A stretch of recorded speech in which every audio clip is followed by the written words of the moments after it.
Not everybody who's with you is for you. Let me say that again. Not everyone who is with you is for you. Do you get that? That's really important to recognize. You need to create a tribe, a posse, a sisterhood, a brotherhood, a community, whatever it is that you call it. Because if you are going to be successful in your career, the people you surround yourself with are critical. Do you know that you're the average of the top 5 people that you spend the most time with? Have you heard that before? Many of you have. Yeah, the most time. So think about that. The people that you spend the most time with, they influence you. They influence how you think. They influence your self-esteem. They influence what you think you can accomplish, the goals that you set for yourself, your focus, and certainly your outcomes.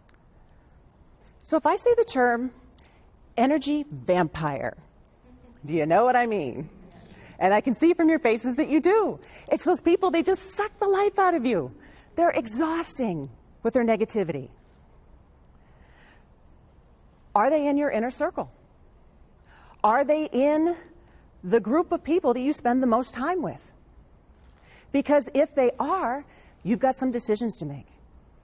These people will make it infinitely harder for you to achieve what you want. And they may even stop you from achieving it at all. But now you may be thinking, well, what if I don't have a choice whether I spend time with these people or not? Maybe it's a coworker, a little bit of a negative Nelly.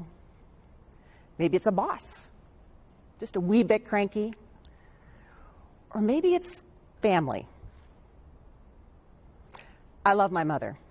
My mother is a lovely woman. She is. She would sit in her apartment, though, with her remote, flicking through the channels, and she would consume every single awful story on the news there was. I mean, people were dying, they were getting shot, there were robberies, bad things were happening to animals. She'd come to my house, and she'd walk in the door, and it'd be like verbal, you know what I mean? And finally, I couldn't handle it anymore. And out of desperation, I said, Ma, just tell me something happy. And she couldn't. She didn't realize that she was that focused on the negativity. She didn't realize that was an epiphany for her. And so that kind of became the running joke. So now Mom comes to my house and she walks in the door and she'll start to say something and she'll stop. And I'll look at her and I'll say, what? She goes, wait a minute, I'm trying to think of something happy.